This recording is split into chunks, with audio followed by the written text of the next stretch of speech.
ఈ ప్రపంచంలో అన్నీ వేగంగా మారుతున్నాయి. ఒక్క మీరు తప్ప. మరి ఈ పరిస్థితి నుండి బయటపడాలంటే, ముందు నిన్ను నువ్వు తెలుసుకోవాలంటే, ముందు ధ్యానం చేయండి. ధ్యానంలో చాలా పద్ధతులున్నాయి. మీరు కన్ఫ్యూజ్ కావద్దు. ముందు మొదలు పెట్టండి. ప్రతిరోజు రాత్రి 10:45 నిమిషాల నుండి 11:30 నిమిషాల మధ్య ధ్యానం చేయండి. ఎందుకంటే ప్రపంచ ధ్యానులందరూ ధ్యానం చేసే సమయం ఇదే. మీరు కూడా ఈ సమయంలో ధ్యానం చేయండి. ఈ సమయంలో చేస్తే ఎందరో యోగుల ఆత్మలు మిమ్మల్ని టచ్ చేసి మీ గమ్యం ఏమిటో మీకు తెలియజేస్తారు. అయితే ధ్యానం చేసేటప్పుడు ఇప్పుడు చెప్పే నియమాలను ఖచ్చితంగా పాటించాలి. ఒకే సమయం, ఒకే స్థలం, కనీసం 40 రోజులు చేయాలి. దీనికోసం మీరు తిథి, వారం, నక్షత్రాలు చూసి టైం వేస్ట్ చేయకండి.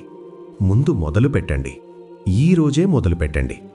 ఇప్పుడు చెప్తాను, వీలైతే నోట్ చేసుకోండి. ముందుగా మీ ఇంట్లో ఒక స్థలాన్ని కేటాయించుకోండి. ఉత్తర దిక్కున ముఖం పెట్టి కూర్చోండి. కటిక నేలపైనే కూర్చోండి. ఆసనాలేవి వేసుకోవద్దు. నేలపై కూర్చుని ధ్యానం చేస్తే భూమి మన శక్తిని లాగేస్తుందని ఒక అపోహ ఉంది. మీ శక్తిని భూమి ఏమీ లాగదు. ఈ సృష్టిలో ప్రతీదీ భూమి నుండే వచ్చింది. భూమిపైనున్న సకల సంపదలు రావాలంటే మీరు నేలపైనే నిటారుగా కూర్చొని మీ కనుబొమ్మల మధ్య దృష్టి పెట్టండి. మీ నాలుకను అంగటికి తాకించండి. అంటే మీ నాలుక యొక్క కింది భాగాన్ని మీ దవడ యొక్క పై భాగానికి తగిలించండి. దీనివల్ల మీరు యూనివర్స్తో కనెక్ట్ అవుతారు. 2 అరచేతులు, వేళ్ళు కలిపి మీ ఒళ్ళో పెట్టుకొని కళ్ళు మూసుకోండి. మీకేదైనా వినసొం పైన మ్యూజిక్ ఉంటే పెట్టుకోండి. లేదా మన ఛానల్లోని మనీ అఫర్మేషన్స్ని మీడియం సౌండ్లో పెట్టండి. ఇతరులకు ఇబ్బంది లేకుండా హెడ్ఫోన్స్ పెట్టుకోండి. మొదట్లో విపరీతమైన ఆలోచనలు మీకు ఇబ్బంది పెడుతుంటాయి. ఏవి పట్టించుకోకండి. ఆలోచనలు వచ్చి వచ్చి కొన్ని రోజులకు ఆగిపోతాయి. అప్పుడు ఆలోచన రహిత స్థితి ఏర్పడుతుంది. దానినే ధ్యానంలో సమాధి అంటారు. ఇదంతా మీకు ఒక 40 రోజులలో అవగతమవుతుంది. ప్రశాంతంగా, నమ్మకంతో చెయ్యండి. మనకి ముందుగా ఏదో సాధించాలి, ఏదో చేసేయాలి అన్న తపన ఉంటుంది, ఉత్సాహం ఉంటుంది. మీరు ఆ స్ఫూర్తిని అలాగే కొనసాగించండి. అప్పుడే ఏదైనా సాధిస్తారు. ఈ ప్రపంచంలో దేన్నీ పట్టించుకోకండి. మీరు ఏం సాధించాలనుకుంటున్నారో దానిపైనే దృష్టి పెట్టండి. ఎవరి మాట వినకండి. ఎందుకంటే ఎవరి మాట వినాలో తర్వాత మీకే తెలియడం జరుగుతుంది. ధ్యానం చేసే కొద్దీ ఆలోచనలు రావడం తగ్గిపోయాయి.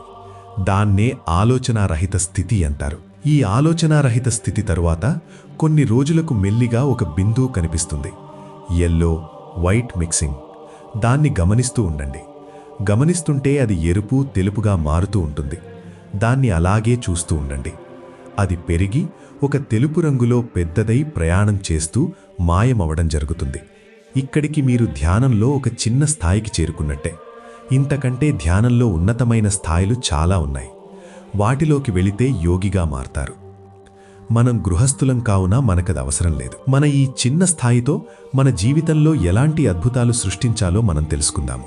మీరు ఉదయం లేవగానే కనిపించేలా ఓంకారం మరియు హ్యాపీ స్టిక్కర్ని మీ ఎదురుగా గోడపై అతికించండి. అలాగే అద్దం, మీ కారు స్టీరింగుపై, ఆఫీస్లో టేబుల్కి ఒక పక్కన, ఇలా మీకు వీలైన దగ్గర పెట్టండి.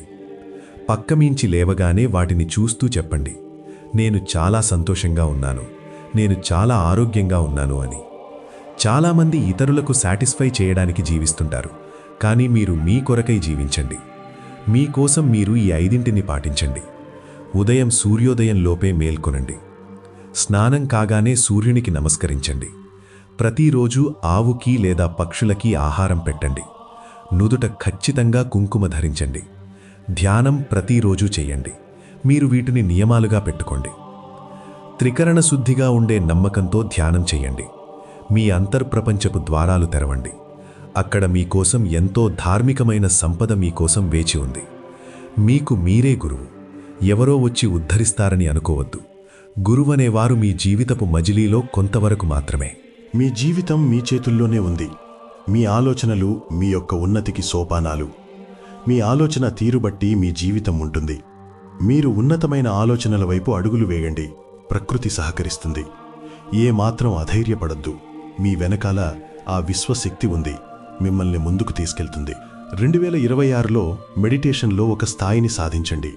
రోజులోని 24 గంటలలో అరగంట పెద్ద సమస్య కాదు.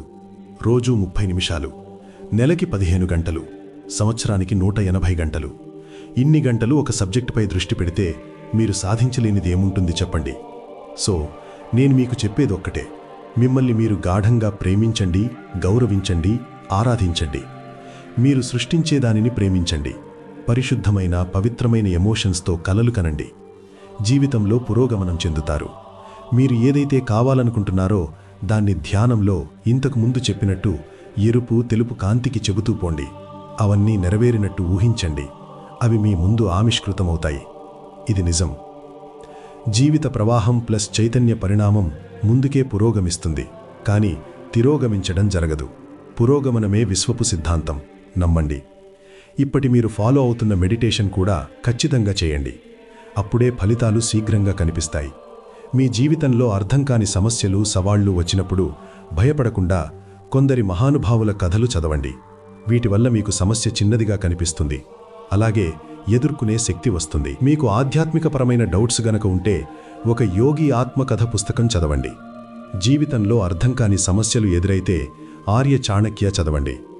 ఇంకా మీకు అర్థం కానిది ఏమైనా ఉంటే ధ్యానంలో మీ సబ్కాన్షియస్ మైండ్ని అడగండి. ఇక ఎవరిని ఏమీ అడగకండి, అన్నీ మీకే అర్థమవుతాయి. ప్రతిరోజు చెప్పండి, నా అంతరంగంలోని అంతులేని జ్ఞానం నా జీవితంలోని అసలు స్థానమేమిటో నాకు చూపిస్తుంది అని ప్రతిరోజు చెప్పండి. ఎదుటివారి తప్పులను ఎత్తి చూపడం మానేయండి. వాళ్ల మానన వాళ్ళని వదిలేయండి.